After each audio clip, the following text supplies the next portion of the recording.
Okay. We are recording in progress. I always love hearing that. So everyone, just hot off of coming back from Anaheim. Christine, you were there. Gary, you were there. I don't think I even, did I see you I saw you for up on stage, Gary. Thank you. Do you I want to share didn't what trip that and was? fall, so that's always good. Yeah, so you were up at what they call the Realtor Prom Yes. on Monday night. Can you just say a little bit, actually, Gary? I just thought of this about what you were up there for, since you're here on the call with us. So yeah, my job next year is I'm part of the extended leadership team. So I'm the member services liaison.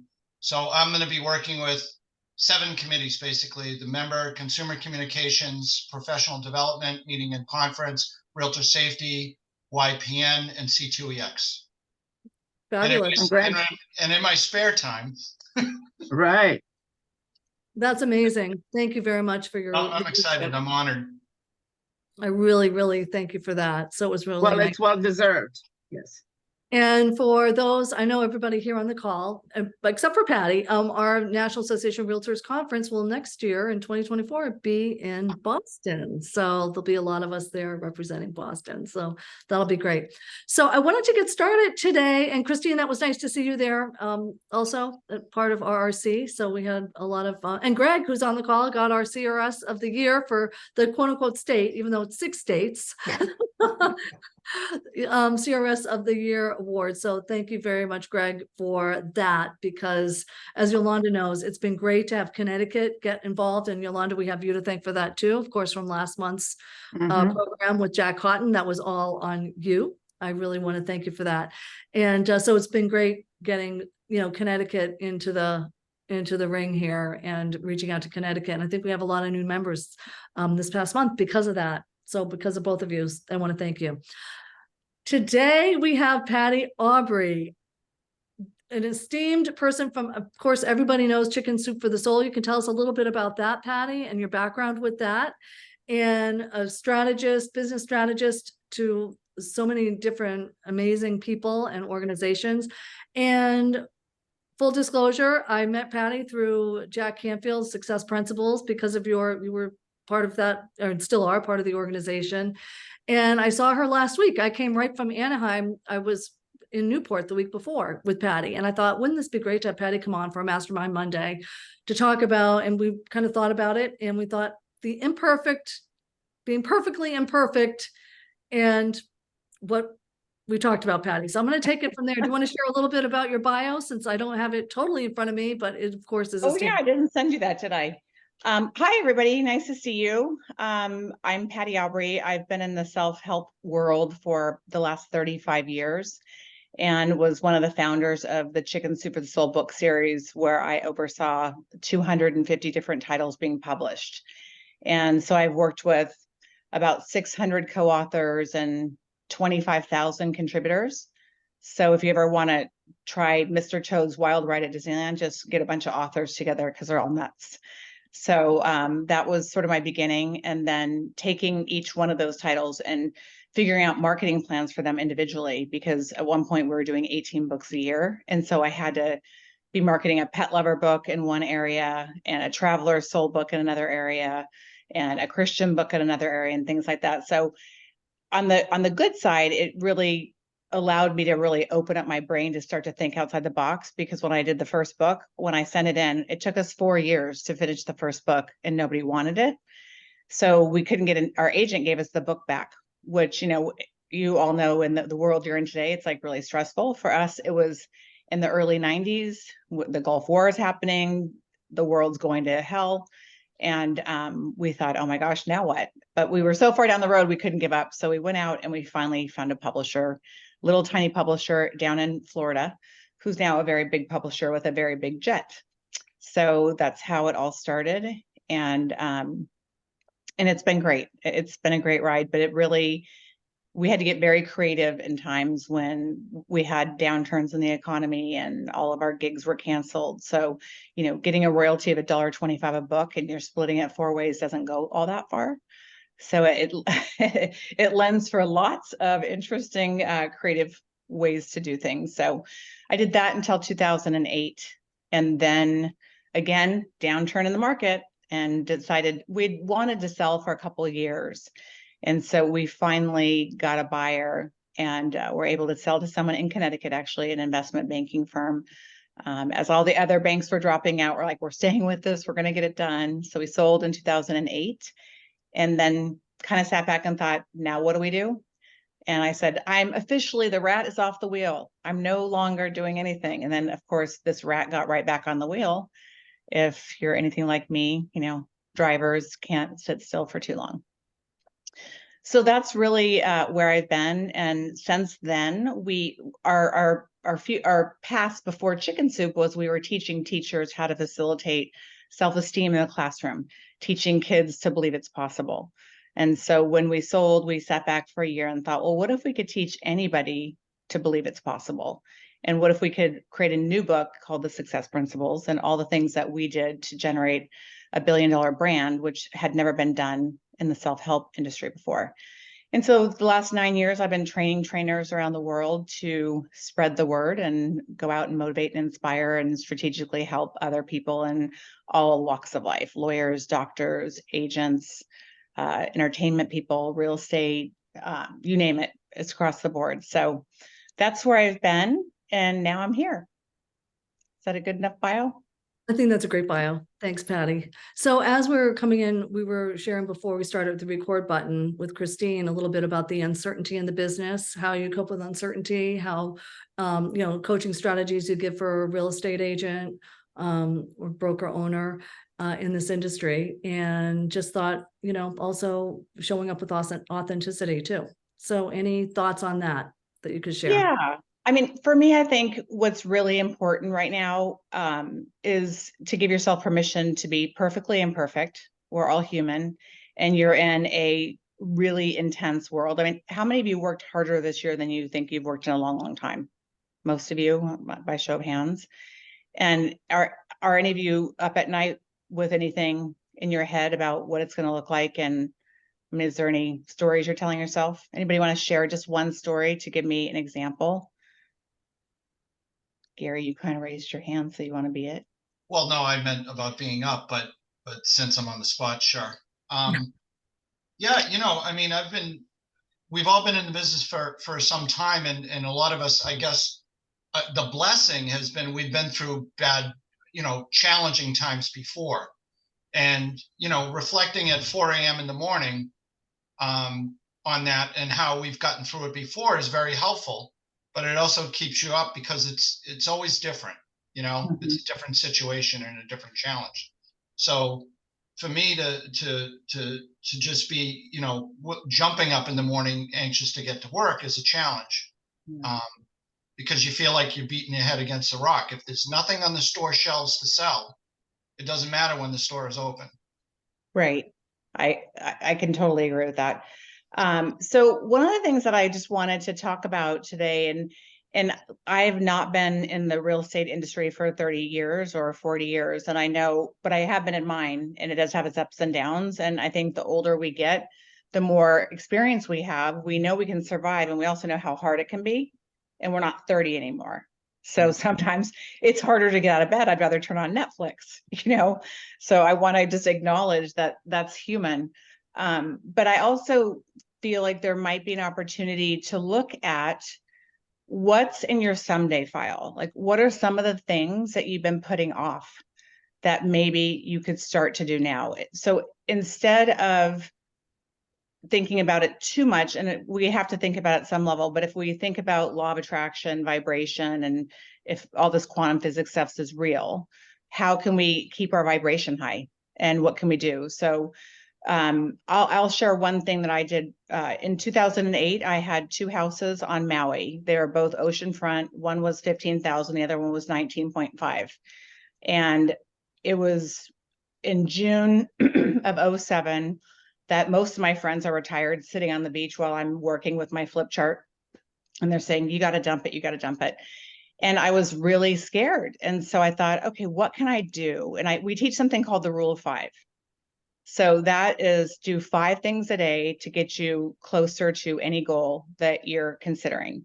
And for me, it was like, I can tell you to do that, but when I had to tell myself to do that, I was pretty frozen. My husband was really ill. He was in the hospital. I was closing on a commercial building. I had these 2 properties. One was not done. One was being stalled because the other one, is done. And so I thought, all right, I'm gonna do 5 things a day. So I had a photo shoot done for this one house. And I thought, I'm just gonna send it out to every single person I know that might know somebody that has $12.5 million, or at the time it was 15. And within 2 days, I got a phone call from a guy that is part owner of San Diego Padres. And he said, I want to come over on Monday and I don't want any agent there.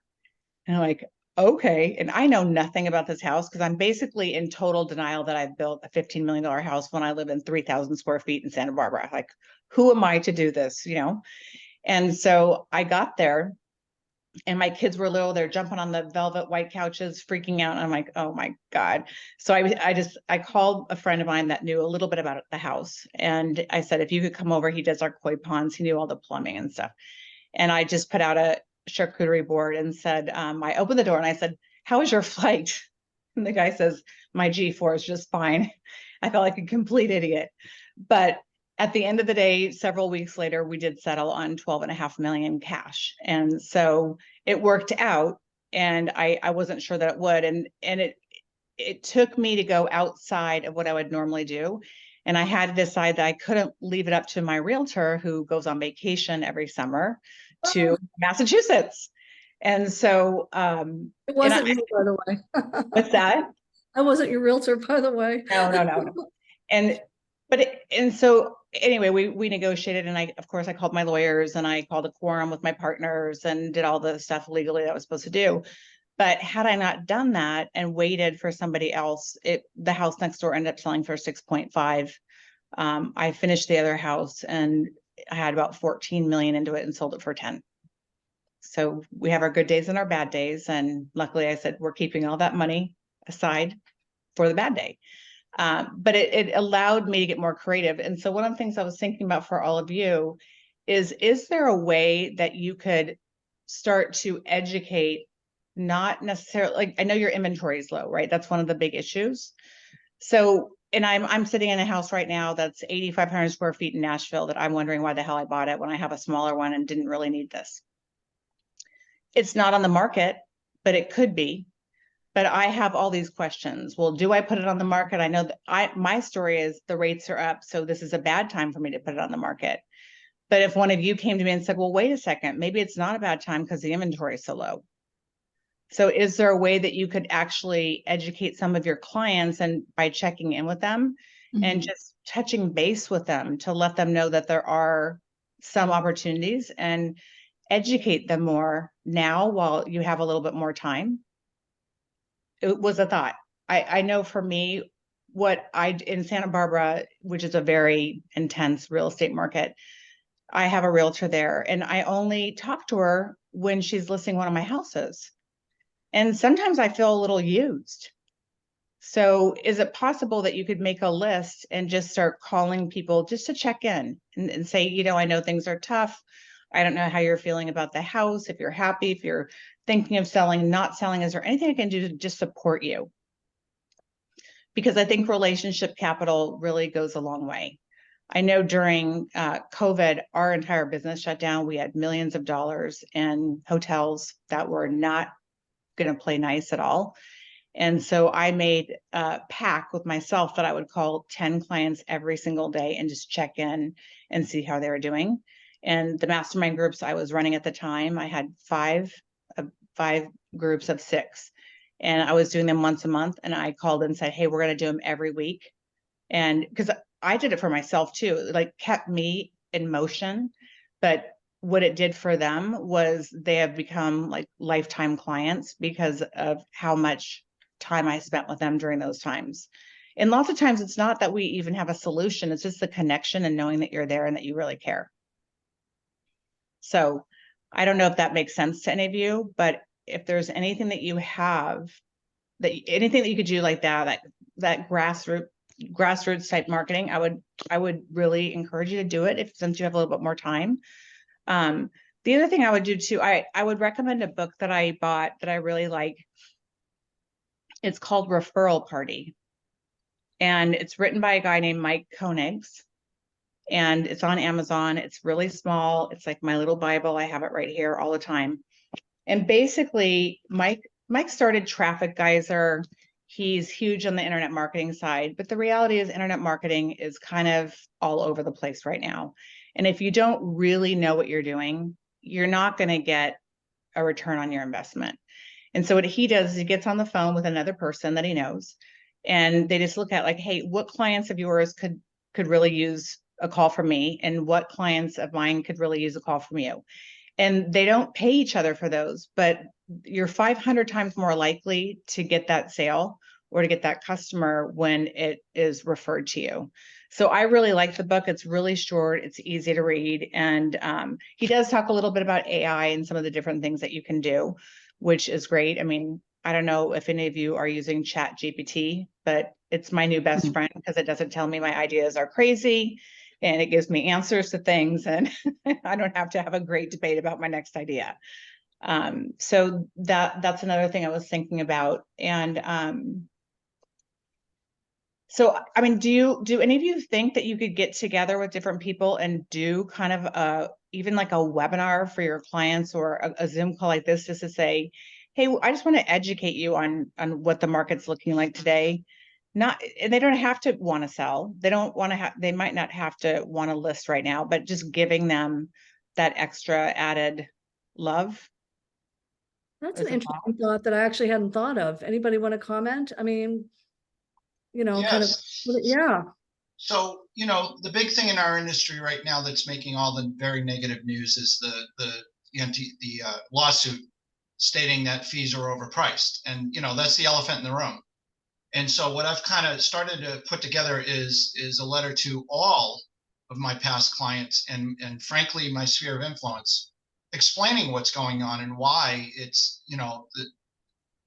8 people deciding that we're overpaid and overcharging without understanding how fees work and that it's always negotiable, I think is a valuable thing. And I think addressing that elephant in the room. I mean, we all have past clients that have been reading that and probably wondering, and we'll never hear about their concerns.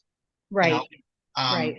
So for me, I think, usually, you want optimistic type of communication, but I think just being straight with them, which we've always have been. So why not now? Yeah. I think that authenticity and transparency goes a long way. I know I was talking to somebody I was thinking about listing last year when one of my friends came from Wisconsin, and she said, if you're going to sell, do it now. And I had the same conversation with my husband. He's like, I don't want to pay full 6% if we can get it for 4. I'm like, the guy that's going to sell Not it for talking 4, commissions. yeah, but it's like, why wouldn't I pay the most if 6 I'm apples. The 6 the highest? apples.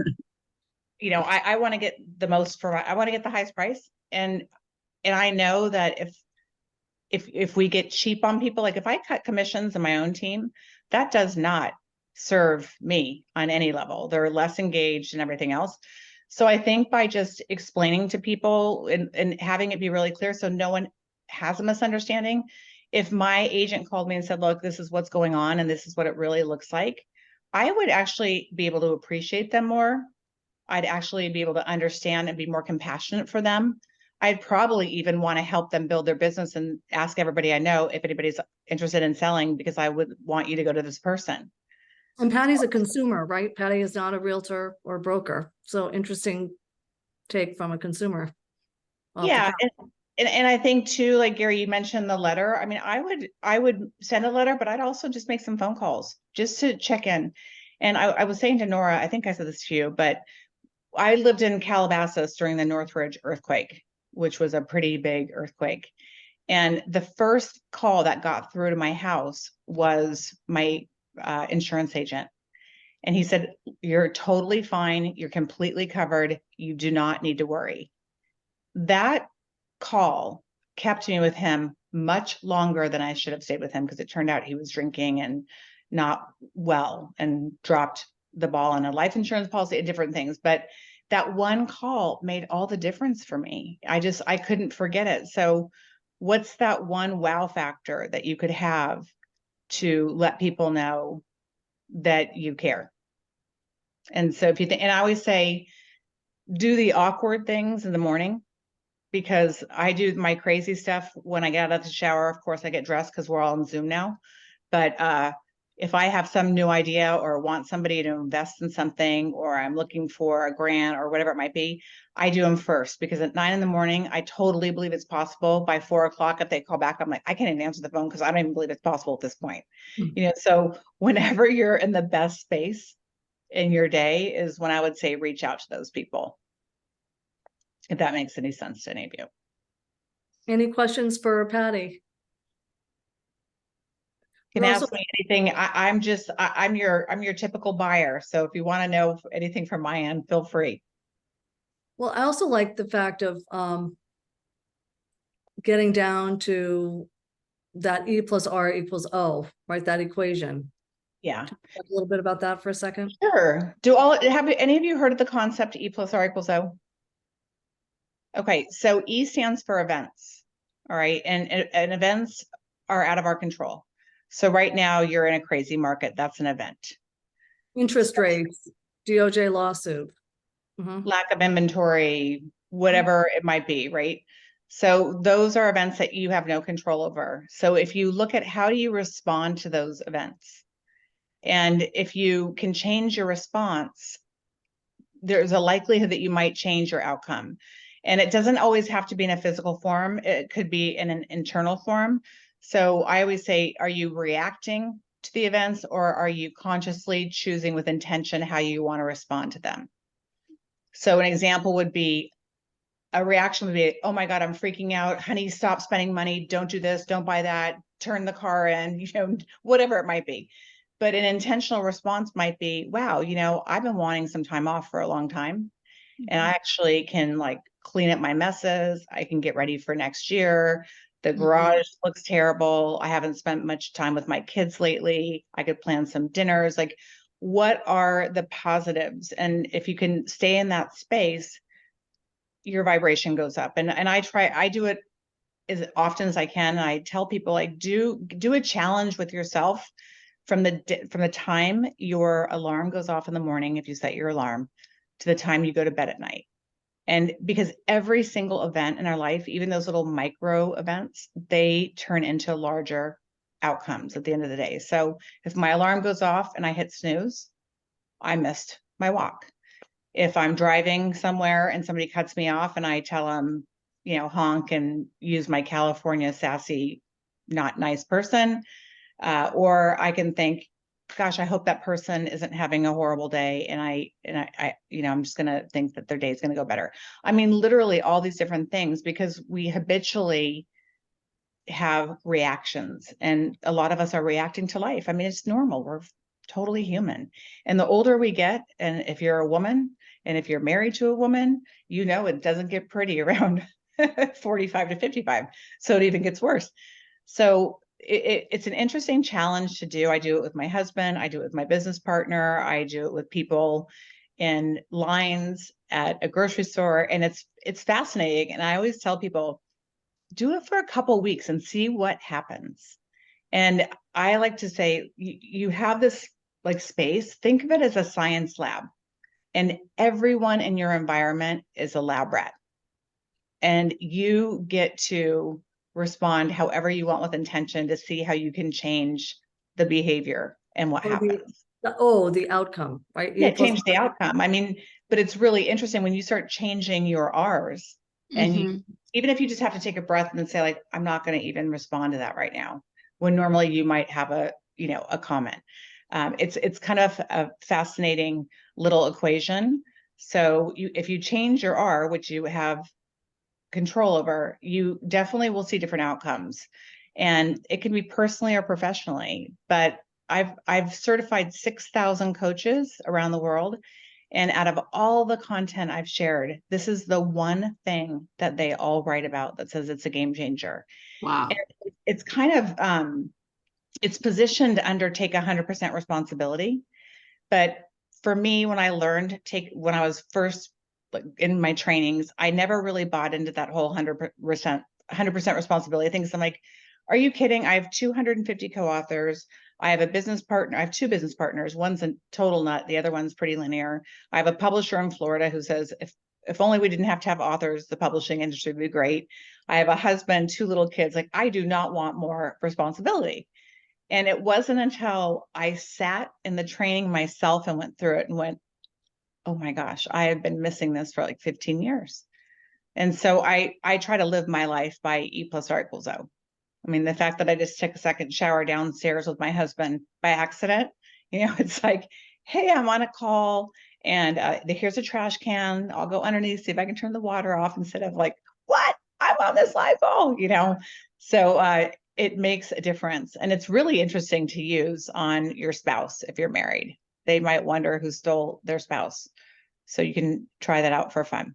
Well, I think it's great when you look at your business, right? If we're talking real estate business and whatnot, take responsibility. So where are we not doing what you said, I think the rule of 5, or calling up our clients or staying in touch with our clients? I know that personally, when I look back, it's like, I need more, my database management has not been up to par as it should be.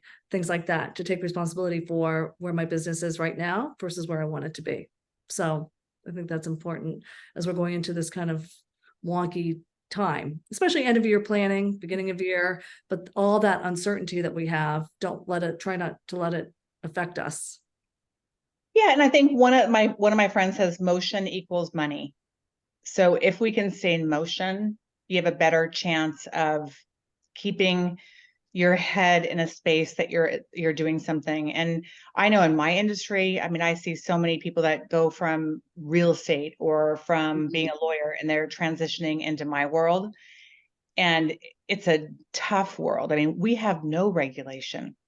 There's no FTC, there's no FDA, there's no nothing. So I have the Wild West of these kooky people running around making all kinds of promises that I know they can't keep.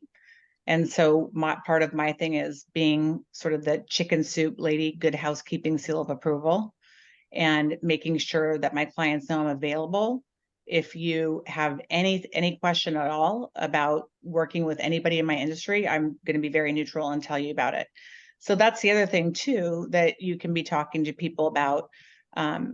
You take your experience. I mean, I don't know if it's true for all of you, but I know when my son got into real estate in California, it was really hard for him as a young person because it's so competitive and there's not a lot of people that want to help each other.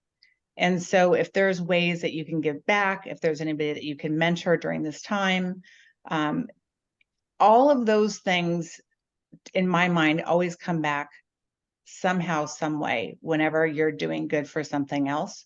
And so if there's time to do that, I would do it. The other thing that I'd love to do, and I do this with a lot of my year-long programs and 6-month programs, our first month is cleaning up messes. And I literally have people clean out their office, clean out their garage, clean out their car. And it's interesting when you clear up some of that space because it's energy. If you believe in feng shui, and I would say feng shui your office if you can. I mean, if you go to China, nobody's going to do business with you if your office isn't feng shuied. And that's a fascinating one too. I mean, I wanted to sell a house in Santa Barbara and I called my feng shui master who does stuff all over Vegas for the big hotels. And he said, go get a shovel. We're going to bury these dragons in the backyard and the front yard, but you can't tell anybody. And I'm like, I don't have a shovel. So I'm out there with this giant, like the biggest spoon I could find in my kitchen, digging these holes. And I buried the dragons. He's like, don't tell husband, don't tell anybody, And so I had just gotten tired of it. It was a big house and the kids were gone. So I thought it was before COVID. Joke's on me. And so I buried him and I said, okay, I'm going to sell it. I don't know, it was probably in that 2008 era as well. And my husband said, we're never going to get our money out of it. And I said, I'm just going to sell it for full price and I'm not attached. So high intention, low attachment is the other thing. And I visualized it working. And if it didn't, I wasn't going to cave in because I didn't need to. And I sold the house for full price. And my husband called me and said, okay, now what? Where do we go? What do we do with our furniture? I said, sell them the furniture. I hate the furniture anyway. They took the furniture. And then he's like, well, now where are we going to go? We live in an area called Hope Ranch. So it's a very small community. My boys grew up there. Their school is there. It's very hard to find a rental in Santa Barbara. And so he said, we have nowhere to go. And I'm in Bali running a workshop. So I'm thinking, okay, my first question always when I don't know what I'm doing or what I'm stuck, who do I know? And so I'm thinking, who do I know? Who do I know? And I thought my friend Shannon Sorensen, she owns a huge placement agency. They're Mormon. They have a huge family. They have houses all over. And I called her and said, do you have an extra house laying around anywhere in the ranch? And I was embarrassed. I did not want to make this phone call. It was very uncomfortable. And she said, well, I do, but it's really kind of a dump. And I thought, her dump is probably a different version than my dump.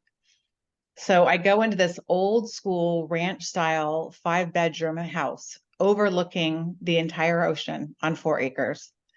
And I said, this will do. And it was partially furnished. So the few things I brought with me worked perfectly. And so it was this, again, it's like stepping outside of what you normally do and doing the crazy ideas and not being attached to whether or not they're going to work. But I had this killer view for 2 years while I was, finding another house and redoing that. And who knew? So, telling everybody what's happening in your life, when you meet with friends and they're like, hey, how's it going, Jamie? Don't just say fine. It's going kind of crazy. Let people know what's up for you. Everybody wants to help. And if I asked each and every one of you, how do you feel when you get to help someone else? Feels pretty good, right? Mhm. So if we don't ask for help from others, think of it this way. You're robbing them of having that same feeling. That's It's a great reframe. So it's really important to think about that. And you never know what's going to come out of it. Have any of you seen The Secret, the movie The Secret? Okay. If you haven't watched it, it's worth it, especially right now in the industry and the way things are crazy. It's, it's all about law of attraction. You get what you think about, but it's interesting. And so my business partner, Jack, was in it. And so people started making these vision boards, they're putting them up all over their house and they literally look like ransom notes. I mean, they're cutting out, they were so ugly. And so this artist came to me and she said, hey, I have this idea to create this beautiful vision board. I'm like, oh God, I'm in the middle of this many books. I don't really want to do that right now. But she was such a pain in my butt. I finally said yes. And so I thought, well, if I'm going to do the vision board, if I put a law of attraction book in there and a journal, I could also put the books in the bookstore. So I know I'll cover my net if I lose it on the vision board, if it doesn't fly. So I'll have plan B. And then I went to watch my son's soccer game. And one of the dads said, hey, what are y'all working on? And I said, oh, normally I'd say, oh, same stuff, different day. It's like, I'm like I used to call myself Chief Chicken. I would go from one coop to the other because I only lived 5 minutes from my office. So it was like from insanity to insanity. Only at home, I was not the boss, and at work I was. So it was a little bit easier. But I said to him, I'm working on this vision board and, they're really ugly. We want to make something beautiful. I have this artist out of Tennessee. And he said, a friend of mine, Rick, does all the George Foreman infomercials for the grill. He said, I'd love to fund an infomercial if you want to do an infomercial around it. So I came back to the office with $1 million check. And I said, Jack, we're doing an infomercial. And he was like, you should go to more soccer games. He said, I actually resent you when you go to those because I think you should be here.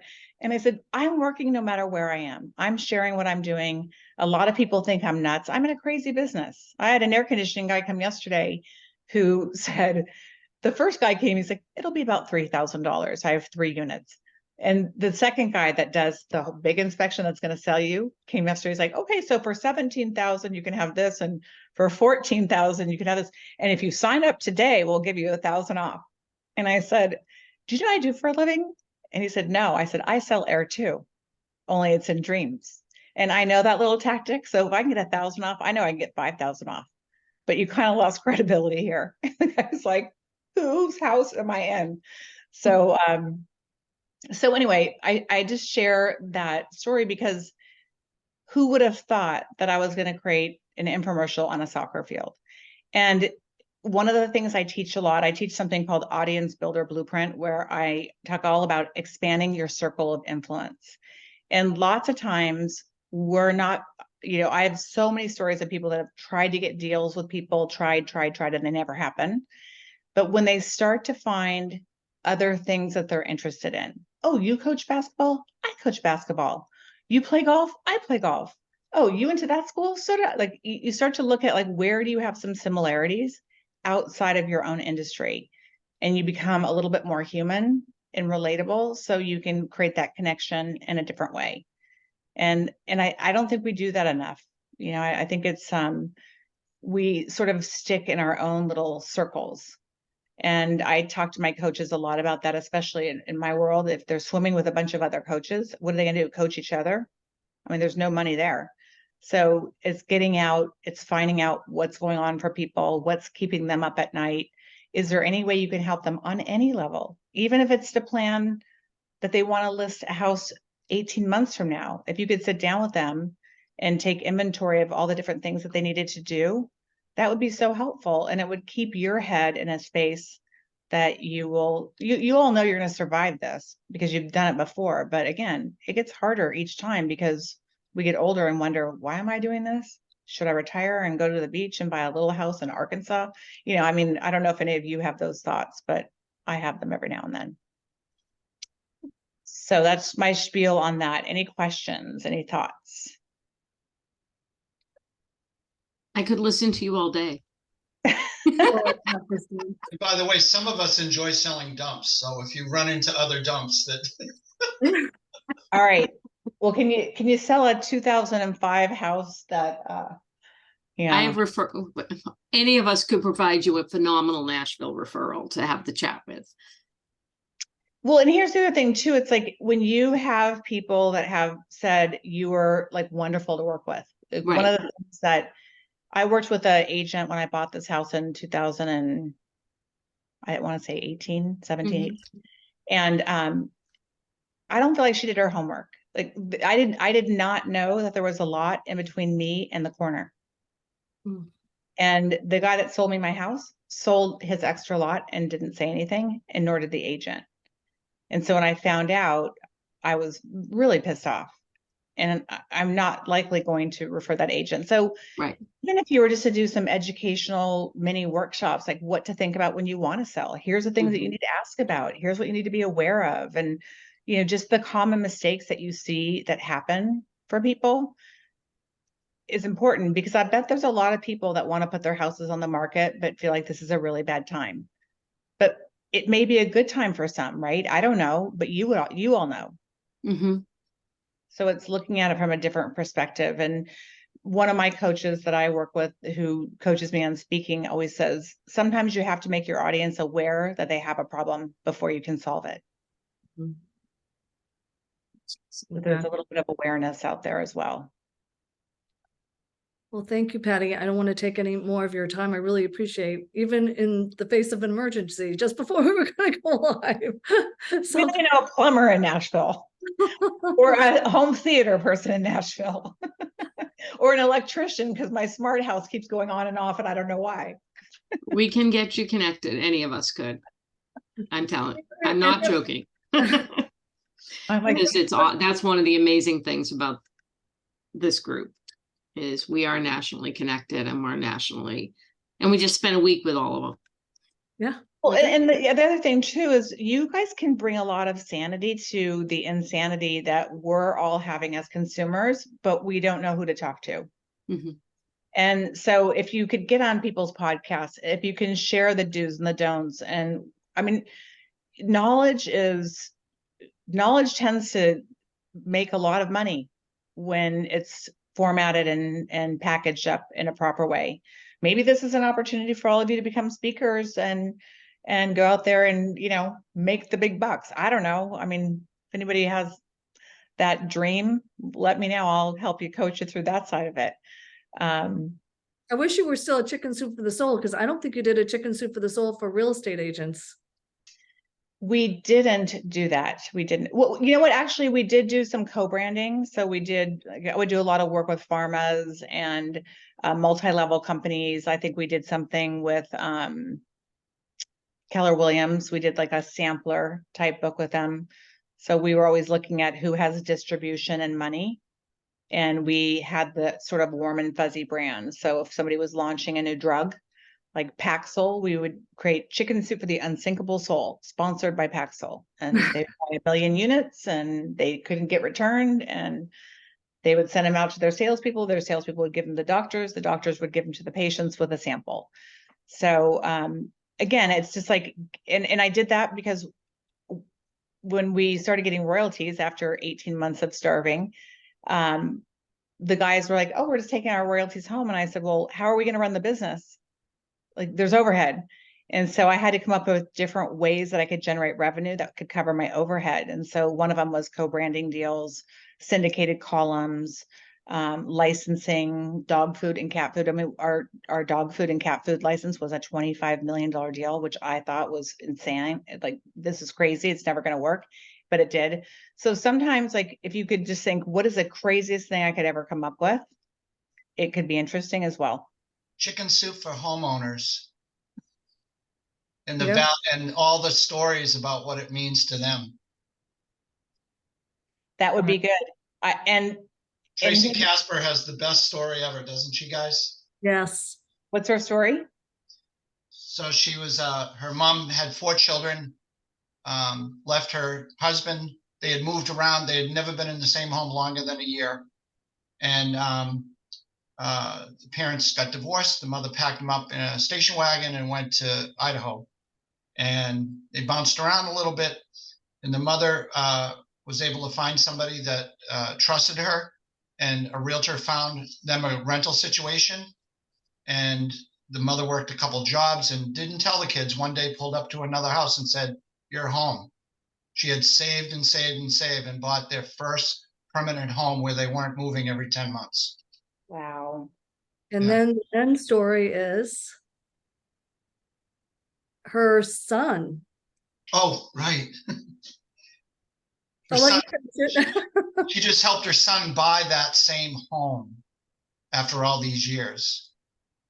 So it was really touching. And the way she described that the realtor, that, you know, her mother didn't have much money or a job or anything, and a realtor helped her get situated and eventually helped her get a job. And actually I think she became a receptionist in a real estate office, is how the whole concept about actually owning a home started, but I could have that wrong. I believe that's correct. And she's still in the same town. Isn't she still practicing in the same Yep, town? yep. She's in the same community and runs a fabulous company. She still buys and sells with clients every day. She insists on it, and she knows what it means, the value of home. That is so cool. So think about this. I mean, one of the things that we did that was so successful was that we had co-authors. And so the first time when we did Chicken Soup for the Soul, the first edition, it was the only book that we had out. And Marcy, one of our friends, was at a 10-day silence retreat. And she's like a TM meditator, kind of woo-woo. And I get this fax, like, I have to talk to you and Jack on Friday night. I have an idea that's amazing. And so we wait Friday night, we call her, and she says, Chicken Soup for the Women's Soul. And my first thought was, that is so dumb. That's what only women are buying this book. And Jack said, hold on a second, maybe she's onto something. And he said, well, thanks, Marcy. We appreciate that feedback. You know, we'll consider it. She's like, hold on. Last time I checked, you're not a woman. And she kind of owned the women's market and speaking. And so her and her friend Jennifer became our co-authors on that book.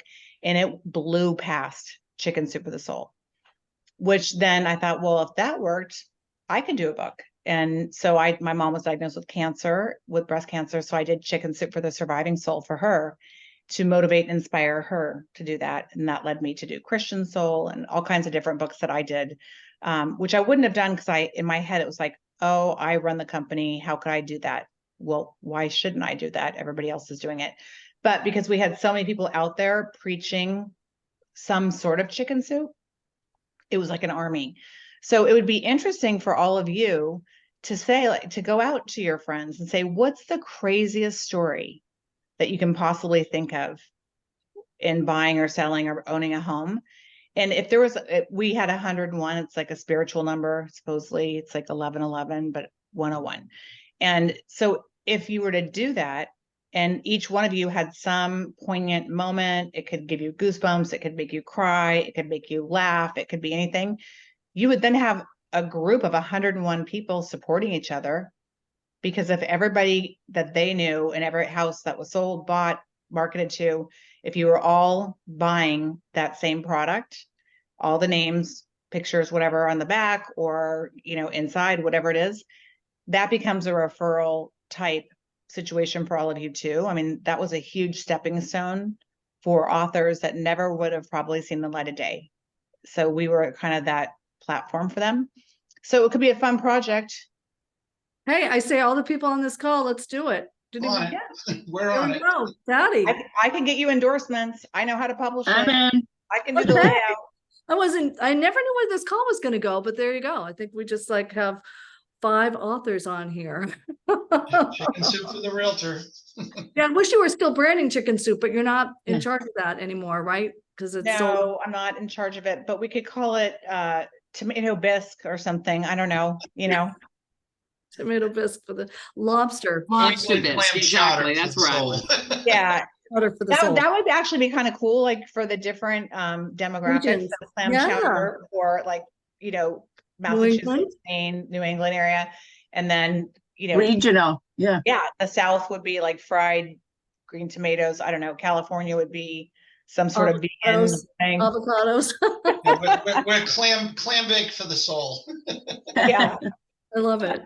Well, Patty, Yeah. thanks for taking so much time. I know you're so busy. you're And, welcome. I'm gonna go um, mop up the floor downstairs. Go mop So up. Patty, real quick, I met Jack, and I have the book, Chicken Soup for the Soul, back in the early 2000s because he came to a Brian Buffini event. Uh-huh. And I have all his books and CDs and all that. So I thought I would let you know. I was at that event. It was amazing because we all got to know him really well. Yeah, I think that was one of our biggest. I remember we had like a Yes. massive amount of people around the table. It was insanity. Yeah. Yeah. The good old days. Yes, it I was was. 30 something and everything was possible. Well, you All started. right. out with Well, that. I So- hope I gave you a little bit of inspiration and I know that you're all in a space that's tough, but I know you'll get through it one way or another. And if you can help others, then go for it and just see what happens. High intention, low attachment. And I'll reach out to every 4 or 5 of us here on the call and come up with a good story and we'll start putting it together. Great Yeah, meeting. I can still call the chicken soup guy. I mean, I still own stock. And or all of the people that are watching Facebook Live too. That's not. Oh, we of have a course. big I'm audience here, sorry. I don't so- mean just to call here, but all Yeah. the Facebook Live people. For anybody watching, send in your story All and the just be people that careful watch because it. those stories come in droves. We were getting Yep. 10,000 stories a month. I wasn't even thinking that this is what we were going to do, but even the people on YouTube watching this on replay, look at it together. Yeah. You'll be in charge.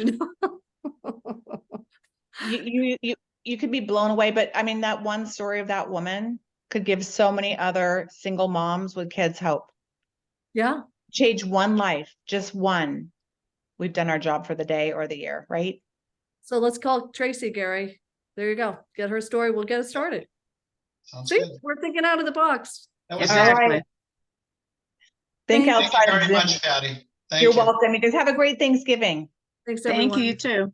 All right. Bye. Take care, everybody. Thank you.